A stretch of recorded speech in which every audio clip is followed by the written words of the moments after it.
बिस्मिल्लाहिर्रहमानिर्रहीम। अस्सलाम वालेकुम प्यारे स्टूडेंट्स, उम्मीद करता हूँ आप खैरियत से होंगे। मैंने बड़ी मेहनत करके आप लोगों के लिए एक स्पेशल लेक्चर बनाया है। उम्मीद करता हूँ इस लेक्चर को सुनने के बाद आप लोगों का हैंड आउट्स का काम बिल्कुल फिंगर टिप पे याद हो जाएगा। तो ये एंड तक लाजमी सुनिएगा ताकि आपके सारे कंसेप्ट क्लियर हो जाएं। तो आइए शुरू करते हैं आज का लेक्चर। कभी सोचा है कि कुछ चीजें इतनी महंगी क्यों होती हैं? जैसे डिजाइनर जीन्स, या ये कि हुकूमत टैक्सों का फैसला कैसे करती है? जी। ये सब हमारे इर्द गिर्द आप देखें, अनदेखी मौशी कुव्वतें काम कर रही होती हैं। तो आज हम इन्हीं कुव्वतों को समझने की कोशिश करेंगे, जो रोजमर्रा के फैसलों और बाजारों को शक्ल देती हैं। बिल्कुल। और इन कुव्वतों को समझने की कुंजी है माइक्रो इकोनॉमिक्स। Micro economics. जी, ये इल्म असल में अनफरादी माशी इकाइयों को देखता है। मतलब आप, मैं, कंपनियां, सरमायाकार, इन सब के रवैये, उनके फैसले, उनका मुताला करता है। अच्छा। और ये कि ये इकाइयां आपस में कैसे मिलती हैं, कैसे तामुल करती हैं, जिससे फिर बड़े यूनिट्स बनते हैं, मार्केट्स बनती हैं, सनतें तश्कील पाती हैं। हमारे पास जो मवाद है वो एक बुनियादी माइक्रो इकोनॉमिक्स की किताब से लिया गया है, लेकिन सुनने वालों को बता दें कि ये कोई क्लासरूम लेक्चर नहीं होगा। नहीं, बिल्कुल नहीं। हमारा मकसद तो ये है कि हकीकी दुनिया की मिसालें लेकर उन अहम माशी उसूलों से पर्दा उठाएं और देखें कि ये हमारी जिंदगियों पर कैसे असर डालते हैं। सही कहा। हम जानेंगे कि मार्केटें कैसे काम करती हैं, कीमतें कैसे तय होती हैं और जब हुकूमत मुदाखलत करती है तो क्या होता है। ये सब जानना हमें अपने इर्द गिर्द की माशी दुनिया को बेहतर तौर पर समझने में मदद देगा। ठीक है, तो आइए सबसे बुनियादी सवाल से शुरू करते हैं। चीजों की कीमतें इतनी क्यों होती हैं जितनी वो हैं? किताब में एक बड़ी दिलचस्प मिसाल है प्राइलासेक दवा की। अल्सर के इलाज के लिए थी। जी हाँ। ये अपनी हम असर दवाओं टागामिट और जैनटैक से कहीं ज्यादा महंगी थी। हालांकि सुना है कि उसे बनाने की लागत कम थी। ये कैसे मुमकिन हुआ? जी, ये मार्केट पावर का कमाल है। देखें, जब किसी कंपनी की कोई चीज़, कोई दवा हो, मार्केट में मुनफरिद समझी जाए या बहुत मौसर, अच्छा। तो वो कंपनी कीमत को अपनी फी यूनिट इजाफी लागत, जिसे हम मार्जिनल कॉस्ट कहते हैं, उससे कहीं ज्यादा रख सकती है। प्राइलासेक को नया और ज्यादा मौसर माना जाता था, तो इसको बनाने वाली कंपनी एस्ट्रामर्क, उसके पास ये ताकत थी। यानी कीमत सिर्फ बनाने की लागत पर मुनहसिर नहीं होती? बिल्कुल नहीं, बिल्कुल नहीं। कीमत का तयन दो अहम चीजों पर होता है। एक तो है बनाने की इजाफी लागत, मार्जिनल कॉस्ट, ठीक है। और दूसरी है तलब की लचकदारी, प्राइस इलास्टिसिटी ऑफ डिमांड। लचकदारी, इसका क्या मतलब है? लचकदारी का मतलब है कि अगर कीमत बदले तो लोग इस चीज की खरीदारी कितनी कम या ज्यादा करते हैं। अगर लोग कीमत बढ़ने पर भी खरीदारी ज्यादा कम ना करें, मतलब तलब कम लचकदार हो, तो कंपनी कीमत बहुत ज्यादा बढ़ा सकती है। तो प्राइलोसेक के मामले में लोगों ने कीमत बढ़ने पर भी इसे खरीदना कम नहीं किया? तलब कम लचकदार थी? जी हाँ, बिल्कुल। अंदाजा ये था कि प्राइलसेक की तलब इतनी कम लचकदार थी कि कंपनी कीमत को बनाने की लागत से, आप यकीन करें, 400% से भी ज्यादा रख सकती थी। 400%? जी, यदि जो दवा बनाने पर शायद 30-40 सेंट लगते थे, वो $3.5 फी खुराक तक बेची जा रही थी। ये हैरानकुन फर्क है, और ये सिर्फ मार्केट पावर और कम लचकदार तलब की वजह से था। 400%? ये तो बहुत ही ज्यादा है। क्या ये आम बात है? मतलब दूसरी सनतों में क्या होता है? नहीं नहीं, ये बिल्कुल आम नहीं। अब आप सुपरमार्केटों को देख लें, वहां मुकाबला कितना सख्त है। हाँ, वो तो है। अगर एक सुपरमार्केट कीमत बढ़ाए, लोग फौरन दूसरी जगह चले जाएंगे। तो वहां तलब बहुत लचकदार होती है, इसलिए उनका मार्कअप बहुत कम होता है, शायद 10-11%। अच्छा। दूसरी तरफ वो जो रात भर खुले रहने वाले सहूलत स्टोर्स होते हैं, कन्वीनियंस स्टोर्स, जी जी। वहां कीमतें ज्यादा होती हैं। उनका मार्कअप 25% तक हो सकता है। क्यों? क्योंकि लोग सहूलत के लिए ज्यादा कीमत देने को तैयार होते हैं। यानी वहां तलब कम लचकदार होती है। तो डिजाइनर जीन्स की मिसाल भी ऐसी ही है? बिल्कुल। लोग ब्रांड नाम के लिए ज्यादा कीमत देते हैं, उससे तलब कम लचकदार हो जाती है और कंपनियां ऊंची कीमतें रख पाती हैं। असल में माहिरीन माइशियत तो मार्केट पावर को नापने के लिए एक पैमाना भी इस्तेमाल करते हैं, लर्नर इंडेक्स कहते हैं। ये बुनियादी तौर पर कीमत और लागत का फर्क देखता है। प्राइलोसेक के लिए ये पैमाना बहुत ऊंचा था। ये लचकदारी का तस्वुर वाकई दिलचस्प है। क्या ये वक्त के साथ बदलता है? میرا مطلب ہے، کیا کسی چیز کی طلب مختصر مدت میں زیادہ لچکدار ہوتی ہے یا طویل مدت میں؟ شاید پیٹرول اور گاڑیوں کی مثال سے سمجھا سکیں۔ یہ بہت اہم نکتہ ہے۔ زیادہ تر چیزوں کے لیے طلب طویل مدت میں زیادہ لچکدار ہو جاتی ہے۔ اچھا۔ پٹرول کو ہی لے لیں، اگر آج پٹرول مہنگا ہو جائے تو لوگ فوراً اپنی گاڑیاں تو نہیں بدل سکتے نا۔ نہیں، بالکل نہیں۔ وہ شاید تھوڑا کم چلائیں، لیکن مختصر مدت میں ان کے پاس زیادہ آپشن نہیں ہوتے ہیں۔ اس لیے مختصر مدت میں پٹرول کی طلب نسبتاً کم لچکدار ہوتی ہے، لیکن اگر قیمتیں لمبے عرصے تک اونچی رہیں تو پھر؟ تو پھر لوگ سوچیں گے بھئی زیادہ فیول ایفیشنٹ گاڑی خریدی جائے، یا پبلک ٹرانسپورٹیشن استعمال کی جائے، یا شاید دفتر کے قریب گھر لے لیا جائے۔ تو اس طرح طویل مدت میں طلب زیادہ لچکدار ہو جاتی ہے۔ اور گاڑیوں کے بارے میں کیا خیال ہے؟ آپ نے کہا تھا ان کا معاملہ الٹا ہے۔ جی ہاں، گاڑیوں جیسی پائیدار اشیاء ڈیوریبل گڈز، یعنی جو چیزیں سالوں چلتی ہیں، ان کا معاملہ الٹا ہے۔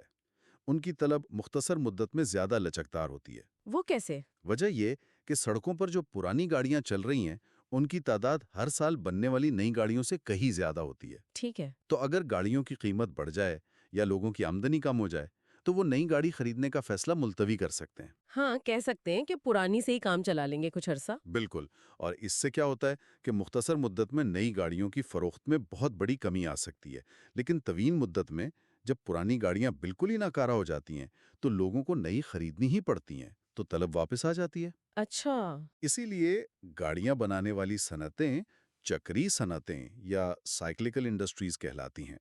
ان کی فروخت معاشی حالات کے ساتھ بہت تیزی سے اوپر نیچے ہوتی ہے۔ یہ بات تو سمجھ میں آتی ہے۔ اچھا، اب ذرا موضوع بدلتے ہیں۔ ہم نے دیکھا کہ مارکیٹیں قیمتیں کیسے طے کرتی ہیں، لیکن کبھی کبھی یہ مارکیٹیں وہ نتائج نہیں دیتی جو معاشرے کے لیے آپ کہیں بہتر سمجھے جاتے ہیں۔ جی بالکل۔ ایسے میں حکومت مداخلت کرتی ہے۔ امریکی گندم کی مارکیٹ اس کی ایک کلاسک مثال ہے۔ حکومت کسانوں کی مدد کے لیے گندم کیوں خریدتی تھی یا ان کی قیمتوں کو ایک خاص سطح پر کیوں رکھتی تھی؟ جی، یہ حکومتی مداخلت کی ایک عام شکل ہے جسے قیمتوں کی حمایت یا پرائس سپورٹس کہتے ہیں۔ مقصد ہوتا ہے کسانوں کی آمدنی بڑھانا۔ کیسے؟ حکومت ایک آمدنی قیمت مقرر کرتی ہے جو عام طور پر مارکیٹ کی آزادانہ قیمت سے زیادہ ہوتی ہے۔ اب اس اونچی قیمت پر ظاہر ہے کسان زیادہ گندم اگانا اور بیچنا چاہتے ہیں۔ لیکن لوگ تو مہنگی چیز کم خریدتے ہیں۔ بالکل، صارفین اتنی مہنگی گندم کم خریدتے ہیں تو جو اضافی گندم ہوتی ہے وہ پھر حکومت خود خرید لیتی ہے تاکہ قیمت نیچے نہ گرے۔ اچھا، تو اس کے نتائج کیا ہوتے ہیں؟ کسانوں کو تو فائدہ ہوتا ہوگا۔ ہاں، کسانوں کا فائدہ ہوتا ہے کیونکہ وہ زیادہ قیمت پر زیادہ مقدار بیچ پاتے ہیں۔ معاشی اصطلاح میں ہم اسے پیداکار کا فاضل یا پروڈیوسر سرپلس کا بڑھنا کہتے ہیں۔ لیکن صارفین کا کیا؟ صارفین کا نقصان ہوتا ہے، انہیں گندم کے لیے زیادہ قیمت دینی پڑتی ہے اور وہ کم مقدار خرید پاتے ہیں۔ ان کا صارف کا فاضل یا کنزیومر سرپلس کم ہو جاتا ہے۔ اور سب سے اہم بات یہ ہے کہ مجموعی طور پر معاشرے کو نقصان ہوتا ہے۔ ایک مردہ وزن کا نقصان یا ڈیڈ ویٹ لاس پیدا ہوتا ہے۔ Dead weight loss? یہ کیا ہے؟ یہ معیشت میں پیدا ہونے والی نااہلی ہے، انیفیشنسی۔ کیونکہ قیمت مارکیٹ کی سطح پر نہیں ہے تو وسائل کا صحیح استعمال نہیں ہو پاتا۔ اور ہاں، یہ نہ بھولیں کہ حکومت کو جو اضافی گندم خریدنی پڑتی ہے اس کا سارا خرچہ ٹیکس دہ دہندگان پر پڑتا ہے۔ بالکل ٹیکس دہندگانوں کو برداشت کرنا پڑتا ہے، جو کہ کافی زیادہ ہو سکتا ہے۔ مثال کے طور پر 1981 میں امریکی حکومت کو اس پالیسی کے تحت 22 ملین بشل گندم خریدنی پڑی تھی۔ اوہ، اچھا، قیمتوں کی حمایت کے علاوہ حکومت پیداواری کوٹا بھی تو استعمال کرتی ہے، پروڈکشن کوٹاز۔ وہ کیسے کام کرتا ہے؟ پیداواری کوٹا میں حکومت یہ کرتی ہے کہ ہر کسان یا فرم کی پیداوار کی مقدار کو محدود کر دیتی ہے کہ آپ اس سے زیادہ پیدا نہیں کر سکتے۔ اس سے کیا ہوتا ہے؟ اس سے مارکیٹ میں کل سپلائی کم ہو جاتی ہے، اور جب سپلائی کم ہوتی ہے تو قیمت خود بخود بڑھ جاتی ہے۔ تو اس میں بھی صارفین کو نقصان ہوتا ہے؟ جی ہاں، صارفین کو یہاں بھی زیادہ قیمت دینی پڑتی ہے۔ کسانوں کو فائدہ ہوتا ہے، لیکن یہاں بھی مجموعی طور پر معاشرے کو مردہ وزن کا نقصان اٹھانا پڑتا ہے۔ فرق یہ ہے کہ یہاں حکومت کو کچھ خریدنا نہیں پڑتا، لیکن پیداوار کی کل مقدار کم ہو جاتی ہے۔ ٹھیک ہے۔ ایک اور قسم کی مداخلت ہے قیمتوں پر کنٹرول، یعنی پرائس کنٹرولز۔ 1970 کی دہائی میں امریکہ میں قدرتی گیس کے ساتھ کیا ہوا تھا جب حکومت نے قیمتوں پر حد لگا دی تھی؟ وہ ایک کلاسک مثال ہے پرائس سیلنگ या कीमत की हद की। हुकूमत ने कुदरती गैस की ज़्यादा से ज़्यादा कीमत मुकर्रर कर दी, जो मार्केट की असल कीमत से कम थी। कम? जी, कम। जब आप कीमत को मसनूई तौर पर कम रखते हैं, तो इस कीमत पर लोग ज़्यादा गैस खरीदना चाहते हैं, तलब बढ़ जाती है। लेकिन कंपनियां कम कीमत पर कम गैस बेचना चाहती हैं, सप्लाई कम हो जाती है। तो नतीजा? नतीजा किल्लत, शॉर्टेज। 1970 की दहाई में अमेरिका में कुदरती गैस की शदीद किल्लत पैदा हो गई थी। बहुत से कारखानों को गैस की सप्लाई बंद करनी पड़ी थी। इसके क्या असरात हुए? कौन फायदे में रहा, कौन नुकसान में? देखिए, जो लोग खुशकिस्मती से उस कम कीमत पर गैस खरीदने में कामयाब रहे, उन्हें तो फायदा हुआ। लेकिन बहुत से ऐसे सारिफीन थे जो पहले मार्केट कीमत पर खरीद सकते थे, अब उन्हें गैस मिली ही नहीं। और कंपनियां? गैस पैदा करने वाली कंपनियों को तो सरासर नुकसान हुआ। उन्हें कम कीमत मिली और उन्होंने पैदावार कम कर दी। यहां भी मजमूई तौर पर मुआशरे को मुर्दा वजन का नुकसान उठाना पड़ा। तो ये कम से कम कीमत के बिल्कुल उलट है, जैसे कम से कम उजरत? बिल्कुल उलट है। जैसे कम से कम उजरत, मिनिमम वेज। जब हुकूमत कम से कम उजरत मार्केट की सतह से ऊंची मुकर्रर करती है, तो ज्यादा लोग काम करना चाहते हैं, यानी सप्लाई बढ़ती है। लेकिन कंपनियां कम लोगों को मुलाजिमत देना चाहती हैं, तलब कम होती है। नतीजा बेरोजगारी, यानी मजदूरों का फाजिल सोप्लस। हम्म।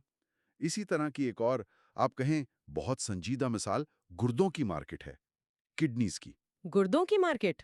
जी, ज्यादातर ममालिक में आज़ा की खरीदो फरोख्त पर पाबंदी है। लोग सिर्फ अतिया कर सकते हैं। कानूनी तौर पर कीमत सिफर है।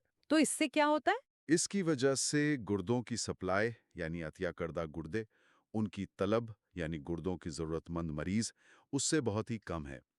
ये पाबंदी, जो कि ज़ाहिर है अखलाकी बुनियादों पर लगाई गई है, शदीद किल्लत पैदा करती है। और एक बहुत बड़ा मुर्दा वजन का नुकसान भी, क्योंकि बहुत से लोग ट्रांसप्लांट का इंतजार करते हुए मर जाते हैं। ओह। ये जाहिर करता है कि मार्केट में मुदाखलत के कितने पेचीदा और बाज़ औक़ात गैर इरादी नताइज हो सकते हैं। ये वाकई गौर तलब बातें हैं। तो हमने देखा कि कीमतें कैसे काम करती हैं और हुकूमतें कैसे मार्केटों में मुदाखलत करती हैं। लेकिन मौशी फैसले सिर्फ कीमतों और हुकूमती पॉलिसियों तक महदूद नहीं। अफराद और कंपनियां मुस्तकबिल की गैर यकीनी सूरत हाल का सामना करते हुए भी फैसले करते हैं। जी, बिल्कुल। आइए देखते हैं कि वो खतरे और मालूमात से कैसे निपटते हैं। मिसाल के तौर पर, जब कोई घर खरीदता है, बज़ाहिर सब ठीक लगता है, लेकिन क्या कोई पोशीदा खतरा हो सकता है? बिल्कुल हो सकता है। एक बड़ा खतरा ये हो सकता है कि जो बेच रहा है, उसके पास जायदाद की मुकम्मल मिल्कियत ही ना हो, जिसे टाइटल कहते हैं। अच्छा। हो सकता है कोई पुराना कर्जा हो या मुल्कियत का कोई और झगड़ा हो। इस किस्म की गैर यकीनी सूरत हाल से निमटने के लिए खतरे से गुरेज या रिस्क अवर्जन का तस्वुर अहम है। खतरे से गुरेज? हाँ, मतलब ज्यादातर लोग बड़े खतरात से बचना चाहते हैं, इसीलिए टाइटल इंश्योरेंस जैसी चीजें मौजूद हैं। ये क्या होती है? खरीदार एक फीस अदा करता है और इंश्योरेंस कंपनी पूरी तहकीक करती है कि मुल्कियत साफ है। अगर बाद में कोई मसला निकल भी आए, तो इंश्योरेंस कंपनी नुकसान का इजाला करती है। तो ये मालूमात हासिल करने की अहमियत, यानी मालूमात की कदर, की भी मिसाल हुई। यकीनन, बिल्कुल। इंश्योरेंस कंपनी के पास मालूमात इकट्ठी करने की महारत और वसाइल होते हैं, जो एक आम खरीदार के पास नहीं होते। वो ये काम कम खर्च में कर सकती है। हम्म। इंश्योरेंस का पूरा निज़ाम ही खतरे को बांटने, रिस्क पूलिंग और बड़े आदाद के कानून, लॉ ऑफ लार्ज नंबर्स पर चलता है। कंपनी हजारों पॉलिसियां बेचती है। उसे अंदाजा होता है कि औसतन कितने दावे आएंगे। उस हिसाब से वो प्रीमियम तय करती है। और लोग खुशी से प्रीमियम देते हैं ताकि बड़े नुकसान से बच सकें। जी हाँ, जो लोग खतरे से बचना चाहते हैं, वो खुशी से ये प्रीमियम अदा करते हैं। कारोबार भी तो इसी तरह के खतरात और मालूमात के मसाइल से दो चार होते होंगे। किताब में डेयरी इंडस्ट्री की मिसाल दी गई है। उन्होंने अपनी तशहीर की हिकमत अमली बदली थी। जी हाँ। उन्हें मौसम के लिहाज से दूध की तलब में तब्दीली का पता चला, तो इस मालूमात ने उनकी कैसे मदद की? जी हाँ, ये एक बेहतरीन मिसाल है।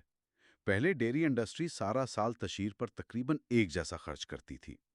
लेकिन फिर तहकीक से पता चला कि दूध की मांग मौसम के साथ बदलती है। बहार में ज़्यादा होती है, गर्मियों और ख़ज़ां में कम। अच्छा। और ये भी कि तशहीर का असर भी तब ज़्यादा होता है जब मांग पहले ही ज़्यादा हो। तो इस नई मालूमात की बुनियाद पर उन्होंने अपनी हिकमत अमली बदली, बाहर में ज्यादा तशहीर की और गर्मियों में कम। और नतीजा? नतीजा ये निकला कि दूध की फरोख्त में नुमाया इजाफा हुआ। इससे साफ जाहिर होता है कि सही वक्त पर सही मालूमात कितनी कीमती हो सकती है। इसी तरह फोर्ड कंपनी की बड़ी एसयूवीज बनाने की मिसाल भी खतरे के इंतजाम से मुतल्लिक थी। बिल्कुल। जब फोर्ड ने बड़ी एसयूवीज जैसे एक्सपीडिशन और एक्सकर्जन बनाने का फैसला किया, तो उन्हें कई गैर यकीनी सूरत हालों का सामना था। एक बड़ा खतरा था मुस्तकबिल में पेट्रोल की कीमतों का। हाँ, जाहिर है, अगर पेट्रोल महंगा हो गया तो। बिल्कुल। अगर पेट्रोल बहुत महंगा हो जाता, तो इन बड़ी कम फ्यूल एफिशिएंट गाड़ियों की मांग बहुत कम हो सकती थी। इसके अलावा मजदूरों की लागत में तब्दीली का खतरा था, या हुकूमत के माहौलियाती कवानीन सख्त हो सकते थे, जैसे अखराज के मयारात। तो इन सबको मद्देनजर रखना पड़ता था। जी हाँ, इन सब को मद्देनजर रखकर ही वो फैसला कर सकते थे। तो कंपनियां इन खतरात का अंदाजा कैसे लगाती हैं और फिर फैसला कैसे करती हैं? वो मुख्तलिफ तरीके इस्तेमाल करती हैं। एक तरीका है मुतवक्का कद्र या एक्सपेक्टेड वैल्यू का हिसाब लगाना। इसमें हर मुमकिना नतीजे को उसके होने के इम्कान प्रोबेबिलिटी से ज़रब देकर जमा किया जाता है। अच्छा। वो ये भी देखते हैं कि नताइज कितने मुख्तलिफ हो सकते हैं। मतलब खतरे की पैमाइश के लिए मेयारी इन्हिराफ या स्टैंडर्ड डिविएशन जैसी टेक्निक इस्तेमाल करती हैं। और फिर फैसला? फिर कंपनी अपनी खतरे से बचने की सतह, डिग्री ऑफ रिस्क अवर्जन की बुनियाद पर फैसला करती है। ये वही समझौता या ट्रेड ऑफ है जिसका हमने पहले जिक्र किया था। अच्छा, जैसे स्टॉक मार्केट में? बिल्कुल। जैसे स्टॉक मार्केट में आमतौर पर ज्यादा मुतवक्के मुनाफा कमाने के लिए ज्यादा खतरा मोल लेना पड़ता है। सरमायाकार को फैसला करना होता है कि वो इजाफी मुनाफे के लिए कितना इजाफी खतरा उठाने को तैयार है। जबरदस्त। तो आज हमने माइक्रो इकोनॉमिक्स के चंद अहम तस्वुरात का जायजा लिया। हमने देखा कि कीमतें कैसे मुकर्रर होती हैं और इसमें तलब की लचकदारी का क्या किरदार है। जी। फिर ये कि हुकूमत क्यों और कैसे मार्केटों में मुदाखलत करती है और इसके क्या अच्छे और बुरे नताइज हो सकते हैं। बिल्कुल। और आखिर में ये कि अफराद और कंपनियां गैर यकीनी सूरत हाल और खतरे का सामना करते हुए कैसे फैसले करते हैं। वाकई ये इल्म हमें अपने इर्द गिर्द की माशी दुनिया को समझने के लिए बहुत कारआमद औजार फराहम करता है। बिल्कुल। ये असूल हमें रोज़मर्रा के छोटे फैसलों से लेकर बड़ी हुकूमती पॉलिसियों तक के मुज़म्मरात को समझने में मदद देते हैं। और आखिर में सुनने वालों के लिए एक सोच तलब सवाल छोड़ते हैं। ये हमारे जराए पर मबनी है, लेकिन हमने इस पर बराह रास्त बहस नहीं की। जी। हमने देखा कि मार्केट में हुकूमती मुदाखलतें, जैसे कीमतों पर कंट्रोल या कीमतों की हिमायत, कितनी पेचीदा हो सकती हैं और इनके गैर इरादी मनफी नताइज भी निकल सकते हैं। तो सवाल यह है कि किन बुनियादी उसूलों की बुनियाद पर यह फैसला होना चाहिए कि हुकूमत को कब और कैसे मार्केटों में मुदाखलत करनी चाहिए। क्या माशी कारकर्दगी, एफिशिएंसी सबसे अहम है, या समाजी मसावत, इक्विटी, या कोई और मेयार? ये सवाल असल में पॉजिटिव तज्जिया यानी पॉजिटिव एनालिसिस, जो कहता है क्या है, और मेयारी तज्जिया यानी नॉर्मेटिव एनालिसिस, जो कहता है क्या होना चाहिए, इसके फ़र्क से जुड़ता है। ये वाकई एक गहरा सवाल है जिस पर गौर व फिक्र की जरूरत है। हम सुनने वालों की हौसला अफजाई करेंगे कि वो अपने इर्द गिर्द, खबरों में या अपनी जिंदगियों में इन माशी उसूलों को अमली तौर पर देखें और सोचें कि वो कैसे काम कर रहे हैं। उम्मीद करता हूँ आज का लेक्चर आप लोगों को समझ में आ गया होगा और बहुत पसंद आया होगा। इस तरह की मज़ीद वीडियो से अपडेट रहने के लिए हमारे चैनल को लाइक, सब्सक्राइब और बेल आइकन को प्रेस करें। शुक्रिया।